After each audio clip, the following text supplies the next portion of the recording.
जय श्री कृष्णा। राधे राधे। आप सभी का स्वागत है मेरे यूट्यूब चैनल विश्वास राधे कृष्ण पर में। आज हम आपके लिए प्रेमचंद की एक कहानी इज्जत का खून लेकर आए हैं। तो चलिए स्टार्ट करते हैं। मैंने कहानियों और इतिहासों में तकदीर के उलटफेर की अजीबोगरीब दास्तानें पढ़ी हैं। शाह को भिकमंगा और भिकमंगे को शाह बनते देखा है। तकदीर एक छिपा हुआ भेद है। गलियों में टुकड़े चुनती हुई औरतें सोने के सिंहासन पर बैठ गईं और वह ऐश्वर्य के मतवाले जिनके इशारे पर तकदीर भी सिर झुकाती थी, आन की शान में चील कौओं के शिकार बन गए। पर मेरे सर पर जो कुछ बीती उसकी नज़ीर कहीं नहीं मिलती। आह, उन घटनाओं को आज याद करती हूँ तो रोंगटे खड़े हो जाते हैं और हैरत होती है कि अब तक मैं क्यों कर जिंदा हूँ। सौंदर्य लालसाओं का स्रोत है। मेरे दिल में क्या लालसाएं ना थीं, पर आह, निष्ठुर भाग्य के हाथों में मिटी। मैं क्या जानती थी कि वह आदमी जो मेरी एक एक अदा पर कुर्बान होता था, एक दिन मुझे इस तरह जलील और बर्बाद करेगा। आज 3 साल हुए जब मैंने इस घर में कदम रखा। उस वक्त ये एक हरा भरा चमन था। मैं इस चमन की बुलबुल थी, हवा में उड़ती थी, डालियों पर चहकती थी, फूलों पर सोती थी। सईद मेरा था, मैं सईद की थी। इस संगमरमर के हौज के किनारे हम मोहब्बत के पासे खेलते थे। तुम मेरी जान हो, मैं उनसे कहती थी। तुम मेरे दिलदार हो। हमारी जायदाद लंबी चौड़ी थी। जमाने की कोई फिक्र, जिंदगी का कोई गम न था। हमारे लिए जिंदगी सशरीर आनंद, एक अनंत चाह और बहार का तिलिस्म थी जिसमें मुरादें खिलती हैं और खुशियां हंसती थी। जमाना हमारी इच्छाओं पर चलने वाला था। आसमान हमारी भलाई चाहता था और तकदीर हमारी साथी थी। एक दिन सईद ने आकर कहा, मेरी जान, मैं तुमसे एक विनती करने आया हूँ। देखना, इन मुस्कुराते हुए होठों पर इनकार का हर्फ ना आए। मैं चाहता हूँ कि अपनी सारी मिल्कियत, सारी जायदाद तुम्हारे नाम चढ़वा दूँ। मेरे लिए तो तुम्हारी मोहब्बत ही काफ़ी है।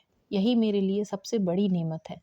मैं अपनी हकीकत को मिटा देना चाहता हूँ कि तुम्हारे दरवाजे का फ़कीर बन करके रहूँ। तुम मेरी नूरजहाँ बन जाओ, मैं तुम्हारा सलीम बनूंगा और तुम्हारे मूंगे जैसी हथेली के प्यालों पर उम्र बसर करूंगा। मेरी आंखें भर आईं, खुशियां चोटी पर पहुंचकर आंसू की बूंद बन गई। पर अभी पूरा साल भी न गुजरा था कि मुझे सईद के मिजाज में कुछ तब्दीली नजर आने लगी। हमारे दरमियान कोई लड़ाई झगड़ा या बदतमीजी ना हुई थी, मगर अब वह सईद ना था जिसके एक लम्हे के लिए मेरी जुदाई दूभर थी। अब वह रात की रात गायब रहता। उसकी आंखों में प्रेम की वह उमंग ना थी, ना ही अंदाजों में वह प्यास, ना मिजाज में वह गर्मी। कुछ दिनों तक इस रूखेपन ने मुझे खूब रुलाया। मोहब्बत के मजे याद आकर तड़पा देते। मैंने पढ़ा था, प्रेम अमर होता। क्या वह स्रोत इतनी जल्दी अभ्र चमन को सादाब करता था? इसीलिए से नहीं, सिर्फ इसलिए कि अब उससे उसे मेरे सामने आ जाते और मेरी आंखें भर आती। मेरा इख्तियार, जी चाहते दिलदार, ये बेरहमत की धीरे धीरे दिल को तस्कीर भी का एक भूला हुआ गीत था। दिल की गर्मी ठंडी हो गई, प्रेम का दीपक बुझ गया। यही नहीं, उसकी इज्जत भी मेरे दिल से रुखसत हो गई। जिस आदमी के प्रेम के पवित्र मंदिर में मैल भरा हुआ हो, वह हरगिज इस योग्य नहीं कि मैं उसके लिए घुलूं और मरूं। एक रोज शाम के वक्त मैं अपने कमरे में पलंग पर पड़ी एक किस्सा पढ़ रही थी। तभी अचानक एक सुंदर स्त्री मेरे कमरे में आई। ऐसा मालूम हुआ कि जैसे कमरा जगमगा उठा हो। रूप की ज्योति ने दरो दीवार को रोशन कर दिया। गोया अभी सफेदी हुई है उसकी अलंकृत शोभा, उसका खिला हुआ फूलों जैसा लुभावना चेहरा, उसकी नशीली मिठास। किसी तारीफ करूं, मुझ पर एक रौब सा छा गया।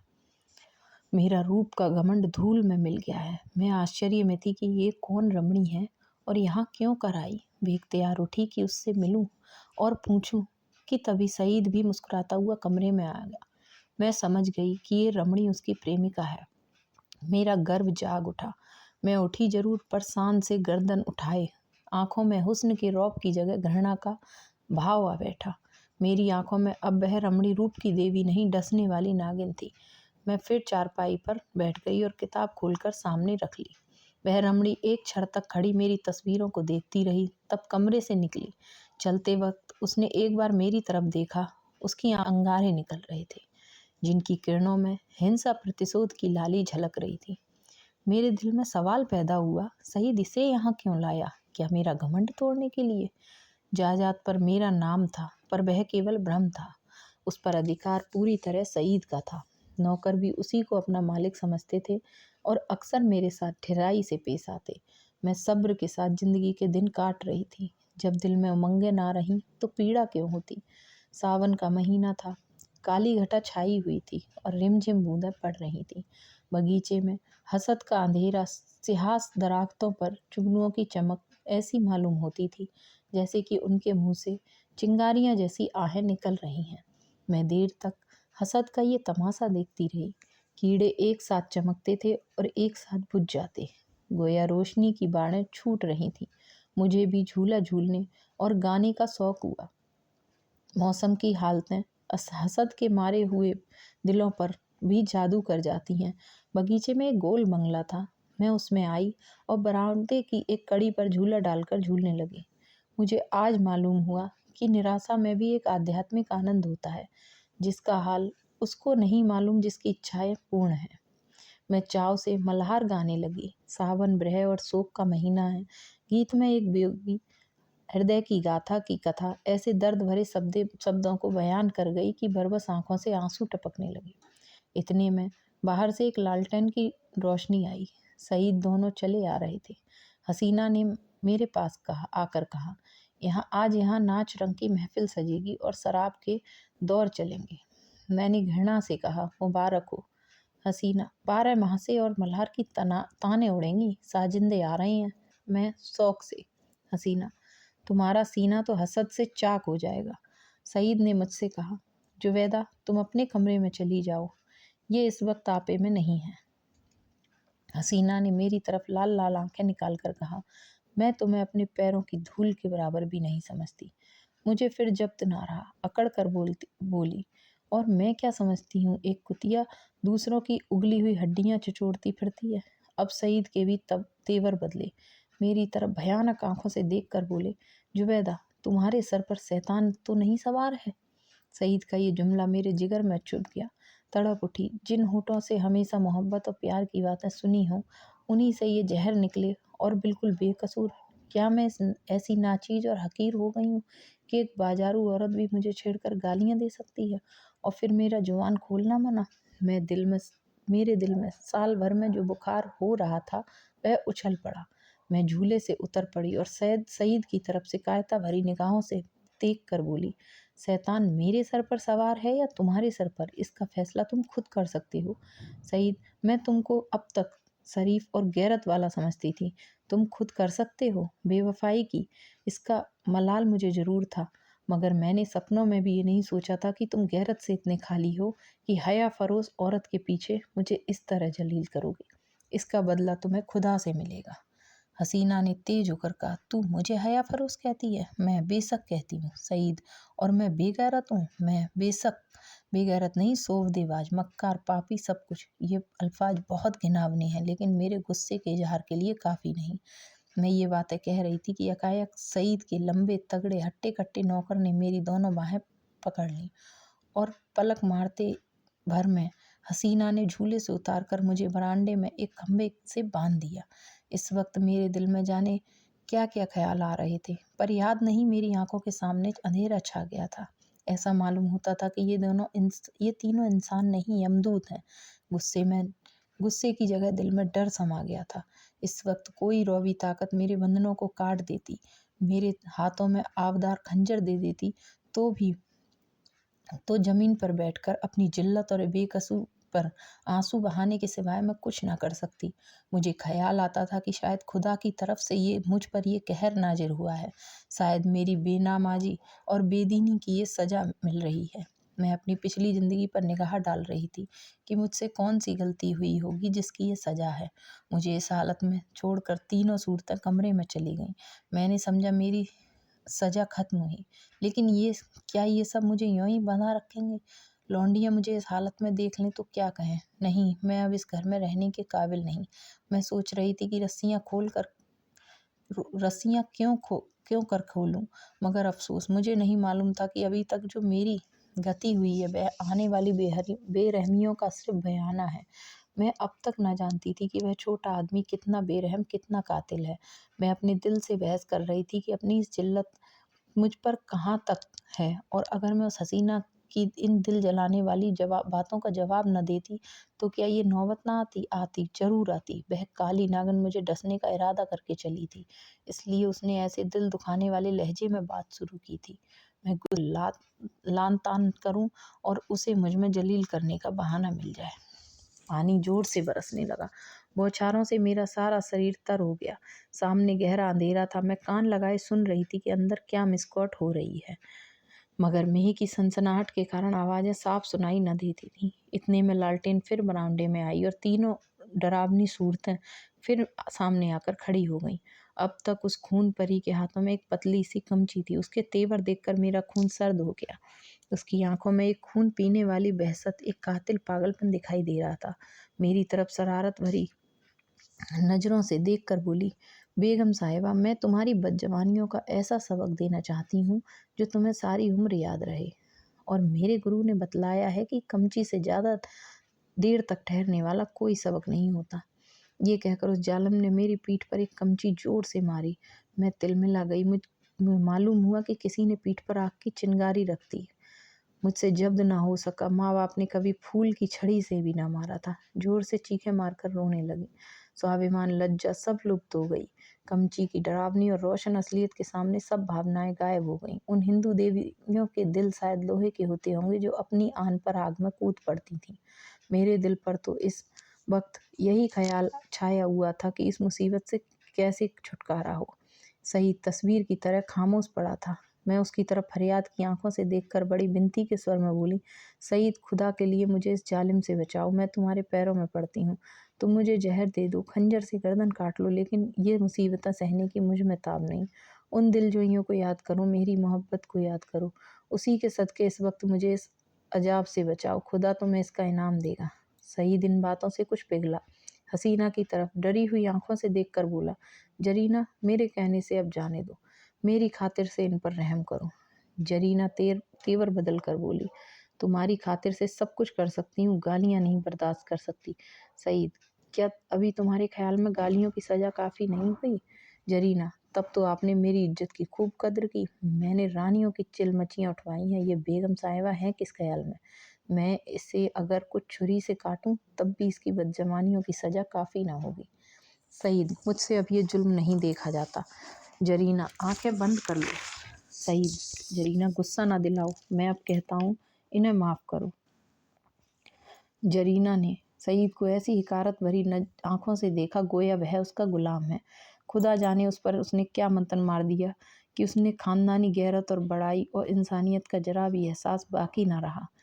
वह शायद उसे गुस्से जैसे मर्दाना जज्बे के काबिल ही न समझती थी। हुलिया पहचानने वाले कितनी गलती करते हैं, क्योंकि दिखाई कुछ पड़ता है, अंदर कुछ होता है। बाहर के ऐसे सुंदर रूप के पर्दे में इतनी बेरहमी, इतनी निष्ठुरता। कोई शक नहीं, रूप हुलिया पहचानने की विद्या का दुश्मन है। बोली, अच्छा तो अब आपको मुझ पर गुस्सा आने लगा है? क्यों ना हो, आखिर निकाह तो आपने बेगम से ही किया है। मैं तो हया फरोश की कुतिया ही ठहरी। सही, तुम ताने देती हो और मुझसे ये खून नहीं देखा जाता। लेरीना, तो ये कमची हाथ में लो और इसके गिनकर 100 लगाओ, गुस्सा उतर जाएगा, उसका यही इलाज है। जरीना, फिर वही मजाक। जरीना, मैं मजाक नहीं करती। सईद ने कमची लेने को हाथ बढ़ाया, मगर मालूम नहीं जरीना को क्या सुबह पैदा हुआ। उसने समझा शायद वह कमची को तोड़ कर फेंक देगा। कमची हटा ली और बोली, अच्छा मुझसे ये दगा, तो लो अब मैं ही हाथों की सफाई दिखाती हूँ। ये कहकर उस बेदर्द ने मुझे पर बेतहासा कमचियाँ मारना शुरू की। मैं दर्द से ऐंठ ऐंठ कर चीख रही थी, उसके पैरों में पड़ती थी, मिन्नतें करती थी, अपने किए पर शर्मिंदा थी, दुआएं देती थी, पीर और पैगंबर का वास्ता देती थी, पर उस जालिम को जरा भी रहम ना आता था। सईद काठ के पुतले की तरह दर्द सितम का ये नज़ारा आंखों से देख रहा था और उसको जोश न आता था। शायद मेरा बड़े से बड़े दुश्मन भी मेरे रोने धोने पर तरस खाता। मेरी पीठ छिलकर लहू लुहान हो गई। जख्म पड़ते थे, हर एक चोट आग के शोले की तरह बदन पर लगती थी। मालूम नहीं उसने कितने दर्रे लगाए, यहाँ तक कि कमची को मुझ पर रहम आ गया। वह फटकर टूट गई। लकड़ी का कलेजा फट गया, मगर इंसान का न पिघला। मुझे इस तरह जलील और तबाह करके तीनों खबीस रूहें वहाँ से रुखसत हो गईं। सईद के नौकर ने चलते वक्त मेरी रस्सियाँ खोल दी। मैं कहाँ जाती? उस घर में क्यों कदम रखती? मेरा सारा जिस्म नासूर हो रहा था, लेकिन दिल के फपोले उससे कहीं ज़्यादा जानलेवा थे। सारा दिल फपोलों से भर उठता था। अच्छी भावनाओं के लिए भी जगह ना रही थी। उस वक्त मैं खुद को किसी अंधे कुएं में गिरते देखती तो मुझे हंसी आती। किसी यतीम का दर्दनाक रोना सुनती तो उसका मुंह चिढ़ाती। दिल की हालत में एक जबरदस्त इनकलाब हो गया था। मुझे गुस्सा ना था, गम ना था, मौत की आरज़ू ना थी, यहाँ तक कि बदला लेने की भावना ना थी। उस इंतहाई जिल्लत ने बदला लेने की इच्छा को भी ख़त्म कर दिया। हालांकि मैं चाहती तो कानूनन सईद को शिकंजे में ला सकती थी, उसे दाने दाने के लिए तरसा सकती थी, लेकिन ये बेइज्जती, ये बेआबरूई, ये पामाली बदले के ख्याल के दायरे से बाहर थी। बस सिर्फ एक चेतना बाकी थी, और वह थी अपमान की चेतना। मैं हमेशा के लिए जलील हो गई। क्या ये दाग किसी तरह मिट सकता था? हरगिज नहीं। हाँ, वह छिपाया जा सकता था, और उसकी एक ही सूरत थी कि जिल्लत के काले गड्ढे में गिर पड़ूं, ताकि सारे कपड़ों की स्याही इस दाग को छुपा दे।